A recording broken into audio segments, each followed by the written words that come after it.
saya Dadi Alianto, NIM 160. Saya akan menjelaskan sedikit tips atau tugas dari kewirausahaan bersama kelompok saya, yaitu ada Mbak Anissa Salsabila, Mbak Rafidatul Misbah, Mas Raihan Muhammad, Mbak Amalia Rahma, yang terakhir Mbak Irma. Nah, di sini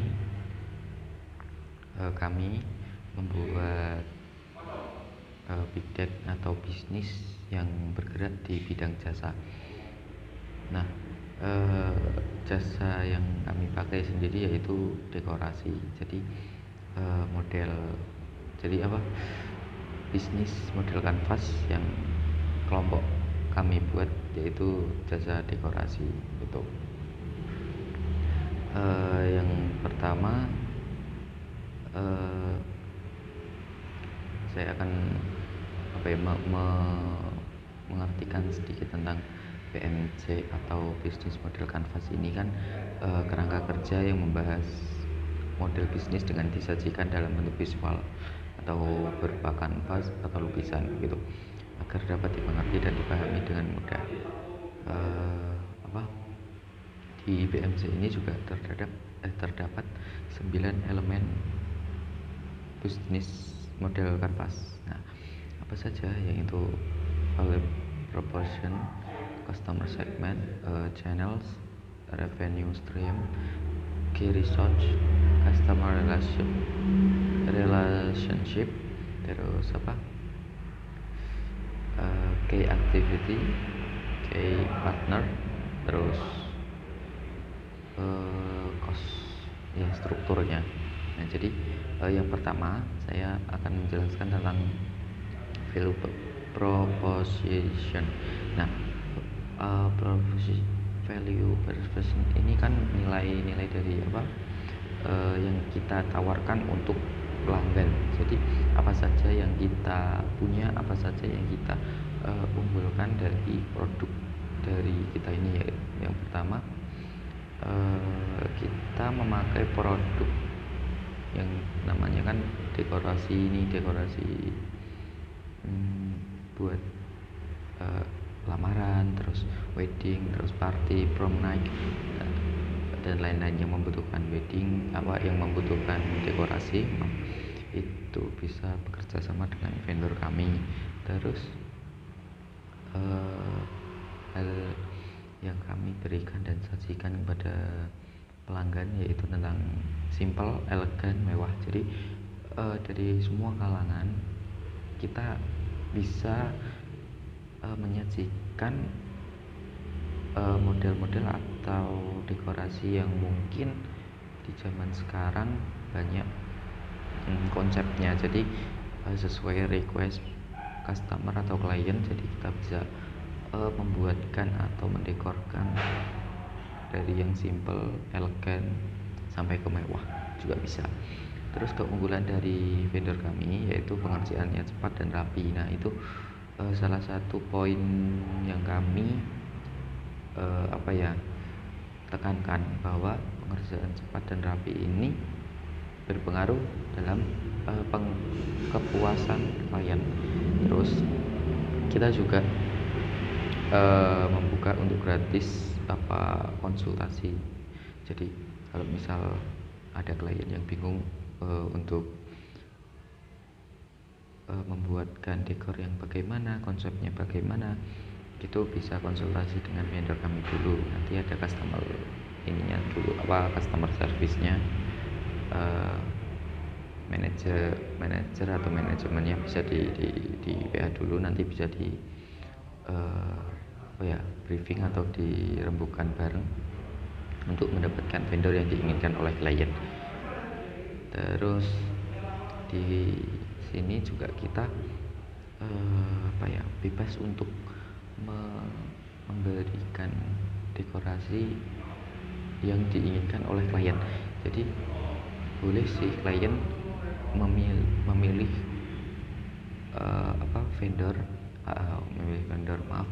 memilih dekorasi itu yang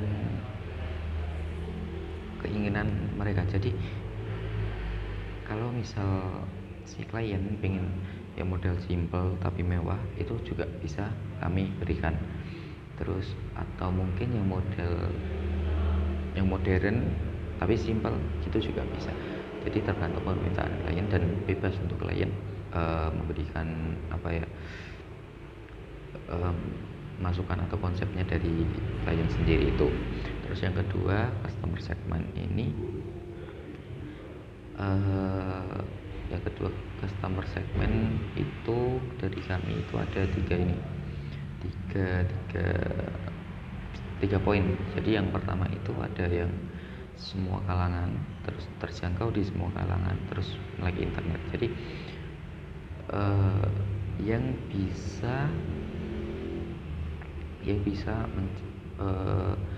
memesan atau membooking vendor kami itu enggak hanya kalangan di menengah atas, tapi juga di semua kalangan bisa memesan dari vendor kami. Kami juga memberikan price list atau harga-harga yang sudah kami sediakan. Jadi kalau misal dari mulai 2 juta ada, terus naik ke 2.500.000 ada. Jadi udah kami siapkan untuk semua kalangan.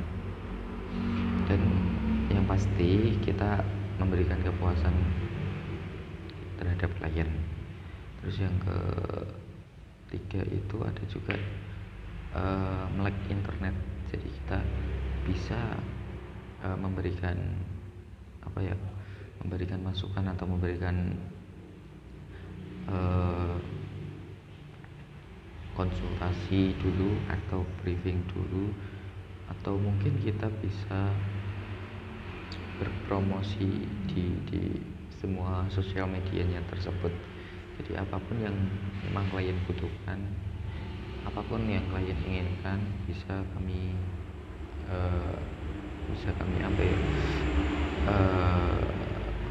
ciptakan atau bisa kami kerjakan di vendor kita tersebut. Di sini saya akan menjelaskan tentang channels. Channels itu bagaimana sih kita mempromosikan bisnis kita ini? Nah, yang pertama kita melalui online. Online ini dengan kita memanfaatkan media sosial yang ada seperti Instagram, Facebook, WhatsApp, Twitter, Line, TikTok, dan website. Nah, dengan media sosial yang ada ini, maka kita bisa memperluas jangkauan dan relasi kita. Dan dalam bisnis kita ini yang pertama adalah, yang paling penting ini, yang pertama yaitu dikenal. Kemudian yang kedua yaitu dengan cara offline. Cara offline ini kita dengan memasang MMT atau banner, kemudian menyebar pamflet dan brosur. Yang ketiga ada testimoni dan rekomendasi dari para klien atau pelanggan kita. Kemudian ada revenue stream. Nah, revenue stream ini adalah bagaimana sih kita mendapatkan pemasukan uang. Nah, yang pertama ada jasa pengerjaan dekor, yang kedua ada komisi dari vendor, dan yang ketiga ada markup barang. Nah, markup barang ini apa sih? Markup barang adalah kita itu sebagai jasa dekor, kita pasti membutuhkan bahan-bahan untuk mendekor. Nah, kita pasti akan berkulaan atau kita akan membeli barang bahan-bahan tersebut. Nah, kita membeli itu kemudian kita akan menaikkan harga bahan-bahan dekor tersebut gitu. Oke, di sini saya akan menjelaskan tentang key resource dan customer relationship. Yang pertama yang akan saya jelaskan yaitu tentang key resource, yang artinya sumber daya. Jadi, di sini sumber daya yang harus dimiliki perusahaan untuk mewujudkan value proposition yang ada di perusahaan tersebut. Untuk sumber daya di sini kita memiliki 3 sumber daya. Yang pertama sumber daya fisik, kedua sumber daya intelektual, yang ketiga sumber daya manusia. Untuk sumber daya fisik itu terdiri dari kantor atau bangunan yang nantinya kita tempati, telepon, terus perlengkapan event dekorasi, kendaraan atau transportasi, terus komputer, printer, sofa, meja yang nantinya ditempatkan di ruangan yang khusus untuk bertemu dengan klien, pendingin ruangan, kursi, meja panjang yang nantinya digunakan untuk rapat. Terus yang terakhir, baju seragam yang nantinya digunakan ketika event di lapangan. Terus yang kedua yaitu sumber daya intelektual. Untuk sumber daya intelektual ini berisi logo perusahaan yang kita gunakan. Terus ada supplier atau partner yang nantinya bergabung di perusahaan kita. Terus yang terakhir, sumber daya manusia. Di sini untuk sumber daya manusia kita menggunakan 2 asisten untuk membantu proses operasional, 2 admin yang bertugas mengatur data klien, dan 40 kru yang bekerja saat event di lapangan yang nantinya dibagi-bagi sesuai tugasnya.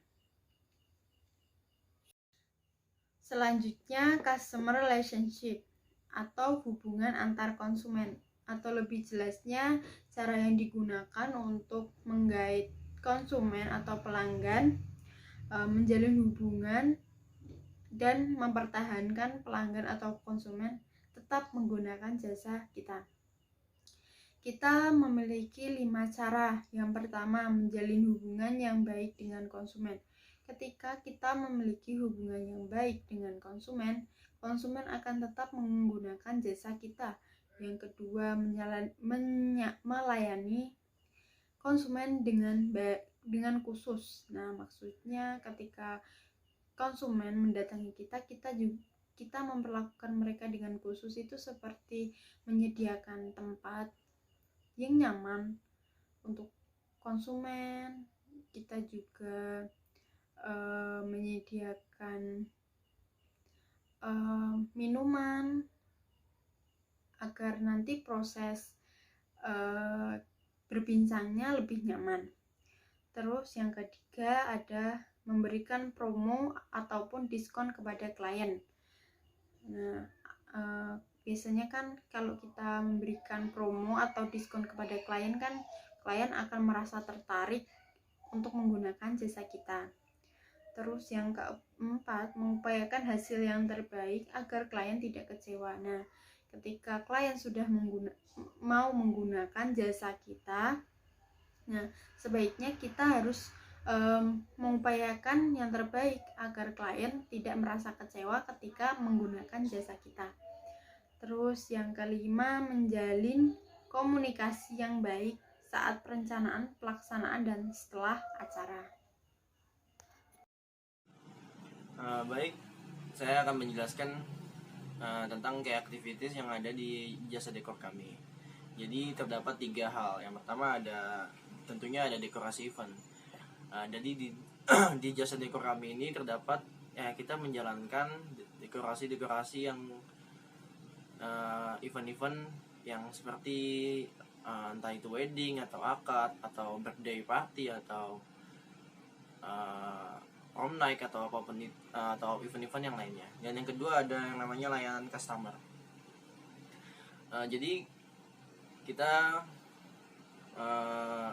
mengedepankan sekali kepuasan customer karena kita bisa bekerja sama dengan customer dan mewujudkan hasil yang terbaik antara pikiran atau keinginan customer dan keinginan kita.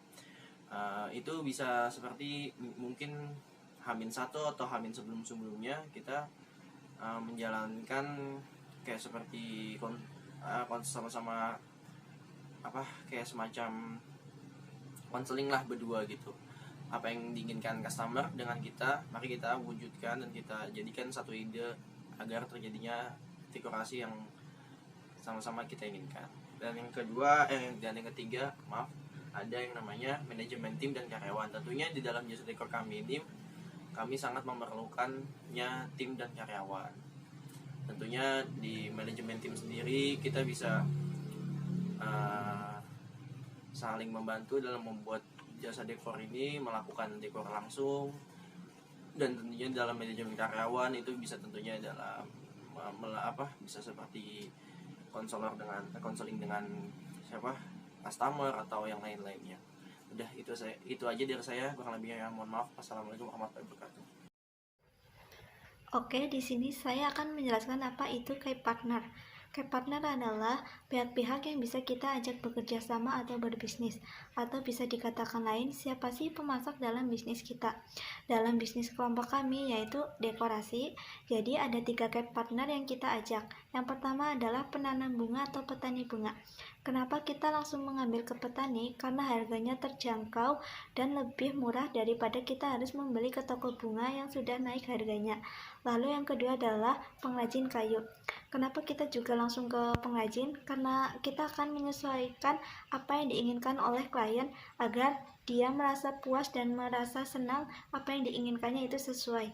Lalu yang ketiga adalah wedding organization atau WO, akad nikah, tunangan, dan ulang tahun. Kenapa kita memisahkan antara WO dan akad nikah? Karena beberapa klien hanya ingin dalam pernikahannya itu didekor waktu akad nikahnya saja dan tidak melakukan resepsi, seperti itu. Elemen yang terakhir yaitu cost structure. Cost structure merupakan biaya yang dikeluarkan ataupun yang diperlukan untuk menjalankan bisnis dekorasi ini. Yang pertama ada gaji karyawan, yaitu gaji yang diberikan oleh karyawan ataupun yang diberikan kepada tim acara yang sedang bertugas. Lalu yang kedua ada biaya operasional. Biaya operasional ini meliputi berbagai perlengkapan ataupun kebutuhan yang diperlukan dalam dekorasi, seperti contohnya bunga, hiasan, serta manik-manik. Dan biaya kurir atau transportasi yang diperlukan untuk mengantarkan berbagai peralatan dan kebutuhan dalam dekorasi. Lalu yang ketiga ada biaya promosi dan pemasaran. Biaya promosi dan pemasaran ini meliputi biaya pembuatan iklan di media sosial ataupun konten-konten lainnya yang akan di-share di media sosial. Lalu ada biaya untuk mencetak pamflet ataupun brosur-brosur mengenai dekorasi.